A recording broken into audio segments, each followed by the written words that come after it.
경제 속속 시간입니다. 오늘은 경제부 임혜준 기자와 함께합니다. 안녕하세요. 안녕하세요. 네, 올해 상반기 이른바 연봉왕은 은행원이었어요? 그렇습니다. 연봉이 높은 곳들하면 보통 삼성전자나 현대차 같은 기업들 먼저 떠올리시는 분들 많을 것 같은데요.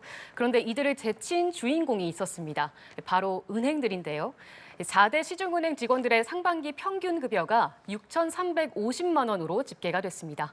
보시다시피 삼성전자, LG전자, 카카오, 현대차 등 웬만한 대기업을 앞질렀는데요. 네, 지금 나오고 있네요. 네, 이대로라면 올해 4대 시중은행 직원들의 연봉은 1억 2천만 원도 넘기면서 역대 최대 기록을 쓸 거란 전망도 나오고 있습니다. 네, 이렇게 은행권이 연봉왕으로 오를 수 있었던 이유는 무엇인가요? 네, 사상 최대 실적을 내고 있기 때문입니다. 상반기 4대 금융지주의 단기 순이익은 처음으로 10조 원을 넘겼는데요. 반기 기준으로 역대 최대 실적입니다. 은행들은 예금 금리를 낮추는 대신 대출 금리는 높여서 이자 이익을 유지했는데요. 쉽게 말해서 빌릴 때는 싸게 빌리고 빌려줄 땐 비싸게 내주면서 수익을 방어한 겁니다. 네. 그런데 최근 이재명 대통령이 금융권의 이자 놀이를 콕 집어 비판하면서 보다 생산적인 투자에 나서달라고 주문을 한 바 있죠. 은행들의 좋은 실적이 확인된 만큼 배드뱅크 등 금융 취약계층 보호에 한층 힘써달라 정부의 요구가 더 강해질 수 있을 것 같습니다. 네, 자, 다음 주제 보겠습니다. 1차 민생회복 소비 쿠폰 지급률이 97%에 달했다고 하는데 네. 소비 쿠폰을 어디에 썼나 봤더니 연령대별로 조금씩 달랐어요. 그렇습니다. 한 리서치 전문기관이 전국 20세부터 69세 금융소비자 500여 명을 대상으로 소비 쿠폰 이용 행태를 분석해봤는데요. 기본적으로 전 연령대에서 외식과 생필품 항목 지출이 가장 많은 것으로 나타났습니다. 네. 조금 더 들여다보면요. 20대와 30대에서는 외식 사용 비중이 압도적으로 높았습니다. 이후 문화, 여가, 취미 활동에 많이 썼고요. 미용도 지출이 많았습니다. 반면 40대와 50대에선 생필품 지출이 가장 많았고 네. 다음으로는 교육비 비중이 높게 나타났습니다. 아무래도 자녀 학원비 등의 지출이 있었던 것 같고요.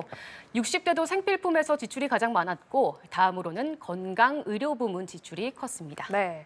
자, 이제 정부가 2차 소비 쿠폰 지급을 준비하고 있습니다. 2차 소비 쿠폰은 언제 어떤 사람들에게 지급이 되는 건가요? 그렇습니다. 2차 소비 쿠폰은 다음 달 22일부터 10월 31일까지 소득 상위 10%를 제외한 전 국민 90%에게 1인당 10만 원을 지급할 예정인데요. 네. 정부는 중위소득 210% 이하로 지급 기준을 가닥 잡은 것으로 전해지고 있습니다. 이 중위소득은 전체 국민 가구 소득의 딱 중간값을 뜻하는데요.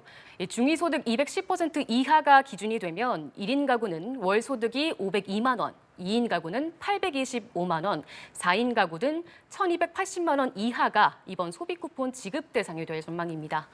정부는 이러한 소득 기준 외에도 재산세나 금융소득 등을 따져서 고액 자산가를 가려내서 추가로 지급 대상에서 제외하고 고령층이나 취약계층, 맞벌이 등에는 특례 기준을 적용하는 방안도 들여다보고 있습니다. 네. 다만 이 모든 것이 아직 확정된 것은 아니고요. 행안부는 현재 복지부, 국세청 등과 함께 여러 가지 시뮬레이션을 돌려보고 검토하고 있는 단계라고 밝혔습니다. 정확한 지급 기준은 이번 달 중에 확정해서 다음 달 공식 발표한다는 계획입니다. 네, 정부가 이렇게 소비 쿠폰 지급에 공들이고 있는 상황인데요. 지난 2분기에 소상공인들의 사정이 좋지 않았어요. 그렇습니다. 경기 위축이 계속되면서 매출도 줄고 폐업한 사업장도 늘었습니다. 이 한국신용데이터의 2분기 소상공인 동향 보고서를 살펴보면 사업장당 매출 평균은 4,500만 원으로 집계됐는데요.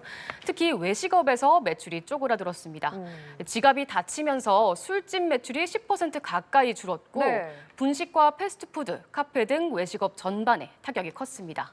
서비스업에서는 노래방과 PC방, 스포츠시설 등 예술 스포츠 업종에서 매출이 감소했습니다.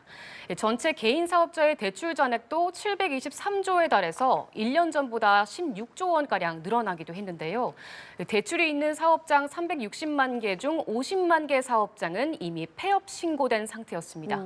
다만 이번 보고서를 작성한 한국신용데이터는 3분기에는 소비 쿠폰 배포 효과가 나타나 일부 업종에서는 매출이 늘어날 걸로 예상했는데요. 네. 앞으로 있을 2차 소비 쿠폰 지급까지 어려운 소상공인들에게 작은 활력이 되길 기대합니다. 네, 1차 소비 쿠폰 이제 사용처가 외식 업계가 좀 많았잖아요. 아무래도 이제 외식하시는 소상공인들 좀 숨통이 트이지 않을까 싶은데 좀 더 지켜봐야겠습니다. 예. 이제 마지막 주제 들여다보겠습니다. 온라인 플랫폼에서 가품 판매가 끊이지 않고 있나 봐요. 소비자원이 주의를 당부했네요. 그렇습니다. 한국소비자원에 따르면 최근 3년간 국내 주요 온라인 플랫폼 가품 관련 상담 건수는 1,600건에 달했습니다. 이 품목별로 좀 더 살펴보면요. 가방 종류, 그리고 신발, 화장품, 음향기기 순으로 소비자 상담이 접수됐습니다. 특히 가방의 경우에는 고가 해외 브랜드 관련 제품 상담이 꾸준히 늘어나는 경향을 보였습니다. 문제는 이런 가품을 구매했을 때 제대로 환불받지 못하는 경우가 늘어나고 있다는 건데요. 최근 1년 내 가품을 구입한 경험이 있는 소비자 10명 중 6명은 가품 사실을 알게 됐음에도 이 환급 절차가 복잡하거나 시간이 오래 걸려서 환급을 요청하지 않았다고 응답했습니다. 반대로 가품인 줄 알고도 구입한 소비자가 있었는데요. 이들 중 70% 이상은 가품 유통에 대한 법적인 문제가 있다고 인식하지 못했다고 답했습니다. 소비자원은 온라인 플랫폼에는 가품 판매 방지를 위한 대책을 마련하라고 주문했고요. 소비자에게는 지나치게 낮은 가격에 판매되는 상품들에 대해선 가품 우려가 있으니 구입에 주의해달라고 당부했습니다. 예. 이와 별도로 소비자 스스로도 책임 있는 소비 의식을 갖춰야 할 것 같습니다. 네, 알겠습니다. 오늘의 경제 소식 여기까지 듣겠습니다. 지금까지 임혜준 기자와 함께했습니다. 고맙습니다. 맞습니다.